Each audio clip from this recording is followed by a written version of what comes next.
பிரியமானவர்களே, இன்றைக்கு ஒருவேளை நீ கட்டப்பட்ட நிலைமையில இருந்தாலும் இன்றைக்கு இயேசுவுக்கு நீ தேவை. நான் தேவையில்லாதவன் என்று நீ நினைக்கவே வேண்டாம். நான் ஒரு பாவி, குறைவுள்ளவன் என்று நீ எண்ணிக்கொண்டிருக்கிறாய். இன்றைக்கு கர்த்தர் உன்னை பார்த்து சொல்லுகிறார், ஆம், நீ எனக்கு வேண்டும், கட்டவிழ்த்து என்னிடத்துல கொண்டு வாருங்கள் என்று இயேசு தம்முடைய விருப்பத்தை அவர் தெரியப்படுத்தி இருக்கிறார். இன்னும் பலர் பாருங்க, நோயினாலே அவர்கள் கட்டப்பட்டு இருக்கிறார்கள். அது ஒரு பிசாசின் கட்டா இருக்கிறது. எனக்கு பிரியமானவர்களே, இன்றைக்கும் கர்த்தர் உங்களை விடுவிக்க வேண்டும் என்று விரும்புகிறார்.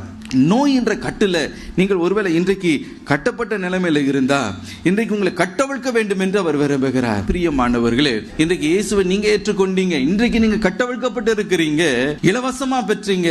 அது இலவசமா மற்றவர்களுக்கு கொடுங்க. மற்றவர்களும் கட்டவிழ்க்கப்பட வேண்டும். அவர்கள் தேவனுக்கு தேவை. ஹல்லேலூயா.